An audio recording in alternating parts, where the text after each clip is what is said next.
What is up, ladies and gentlemen, and welcome back to another episode of World of Tanks Blitz. And today I have got something very, very special for you. I managed to do an absolutely insane carry in the Obj 252U. And if you remember the last video I did about this tank, you know that I call this tank the best tier 8 premium tank, and I think that this tank is horrendously overpowered.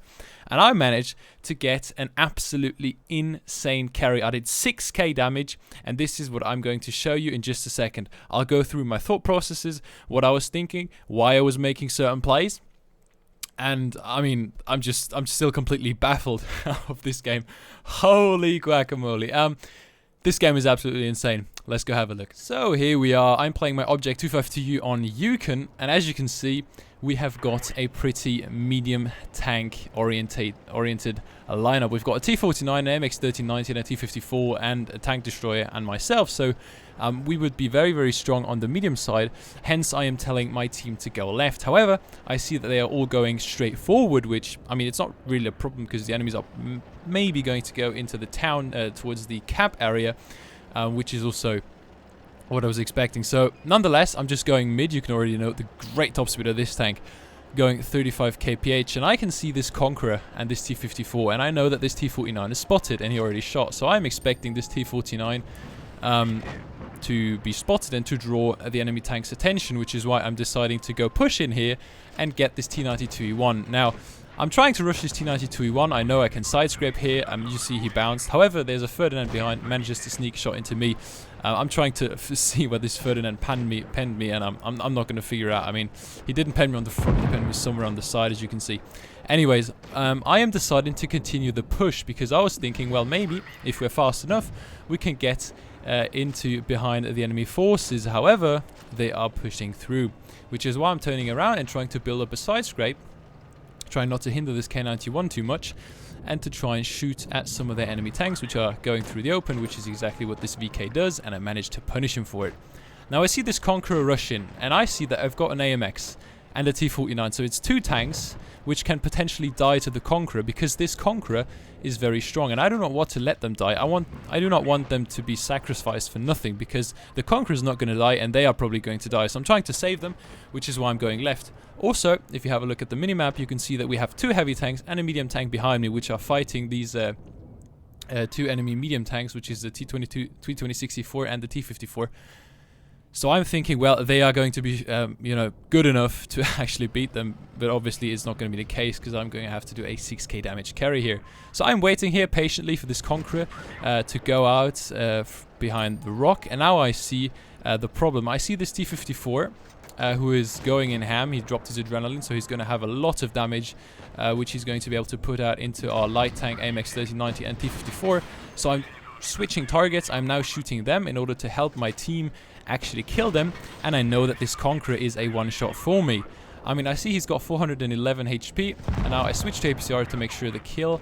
However, it was not a good decision here. I should have fired AP because I actually had a higher chance to not kill him with APCR than with AP because the APCR could have low rolled slash the APCR damage is just lower than the APCR average. Now I see the Obj 252U is going in behind our heavy tanks, so I'm trying to draw in the attention of this T-54. I do not want this T-54 to push our heavy tanks, IS-2SH and K91, and kill them, because then it would be a 1 versus 3 and we would probably lose. So I'm happy to draw this T-54's attention, and since if I phase hug him, I pretty much have IS-7 armor and he pretty much can't pen me, that is pretty nice for me, so I managed to bounce 2 of his shots. Now, I see this T-62E4 who is going in. I'm thinking about killing this T-54, however, he's going to get safe.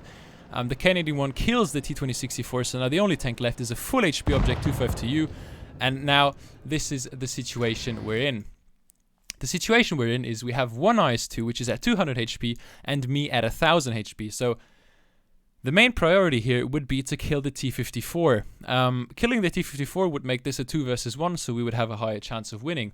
Additionally, this IS-2SH is a one-shot, and I know that this T-54 is now going to have the free choice of position, so it's pretty unlikely that I'm going to be able to kill him unless he peeks and I have a shot ready and manage to turn my tank around quickly enough in order to kill him.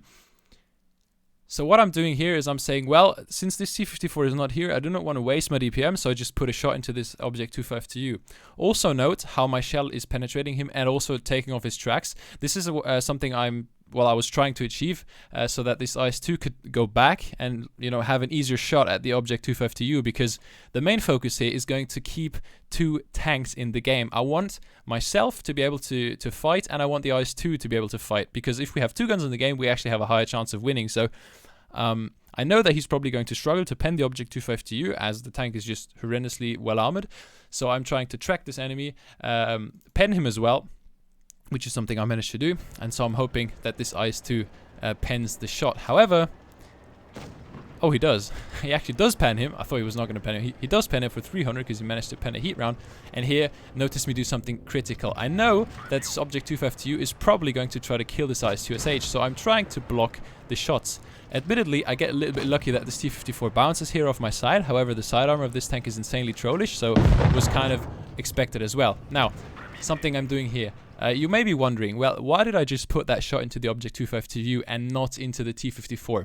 The thing is, if I try to put it in the T-54, I would have had to turn around, and this T-54 could have just gone back behind the house, and the result would have been that I'm looking behind myself, so the Object 252 has an easy shot at the back of my turret, and I wouldn't be able to kill the T-54 because he can just hide behind the house. So the Object 252 would be very, very likely to penetrate his next shell into me. So I just decide to drop my adrenaline. If you have a look on the right hand side, I just dropped it. And I know that this 252 is a one-shot now, and the T-54 as well. So all I have to do is to try and wiggle and maybe get in some more bounces so that I can keep enough HP and manage to carry this game. So I'd rather go for the sure damage that I can do on the 252U. Now here I'm trying to wiggle, however, since I'm going backwards, I'm actually getting lower chances of him bouncing me because, well, my upper plate is just angled more of an advantage for him. Now, I managed to kill this T-54. Also notice how I'm going back. I'm going around the house because I know that if I go back and kill this T-54, then I will have time to draw this 252U towards me. He's probably going to try to rush me in order to shoot me while I'm reloading, because that is his only chance. He needs to pen me twice, I need to pen him once. So when I kill the T-54, he has to rush in order to try and put a shot into me. That is absolutely logical. I think everyone would agree. However, I'm trying to go back and around the house in order to be able to kill the T-54 and also win some time, because by going around here, I win time, which is very, very crucial because I just want to be able to reload. Now I'm thinking, well, I could just go out sideways and just put a shot into this 252U. However, I'm worried about my gun depression because this 252U could be lower than me, and I maybe just not be able to depress my gun far enough in order to actually pen this 252U. And if I bounce and he pens me, well, then I will have wasted my advantage. So instead, I try to play this safe. I'm trying to create a side scraping angle here. I'm thinking about side scraping it to the left. However, I just changed my mind. I also see that this 252 is here stuck against the rock, so I side scrape out towards the right, and I managed to pen him in the lower plate. 6k damage in a tier 8 premium tank. Holy moly, this is an absolutely insane game. An absolutely, crazy carry. I have just pulled this off like 10 minutes ago. You can have a look at the date. I mean, oh my word, this is clearly the best game I've ever had in an Object 252U, and I hope you also enjoyed my, how I explained my thought processes and what I was thinking and why I was making certain plays. Now, having a look at the credits, obviously 130k credits, that is really nice. Getting that sweet ace tanker. If we have a look at the team statistics, we can see that, well, the K91 was actually a help to the team. He did he did quite a bit of damage. The T-54, he managed to pen 4 shots. The MX managed to pen 5 shots.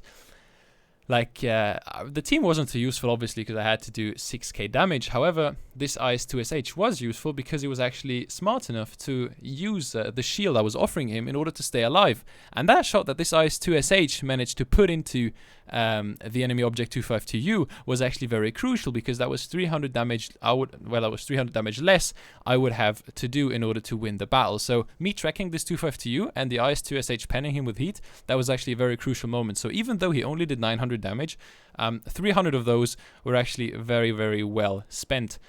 Very well done. The Conqueror enemy, he's probably a good player. Yep, he's a pretty experienced player. 17,000 games, which also explains the statistics. He played it well. he made an interesting move of pushing our light tanks, which is, I think, a smart move, because the Conqueror does have those HESH shells, which are really strong, especially against those lightly armored light tanks, so he could absolutely crush them with his DPM.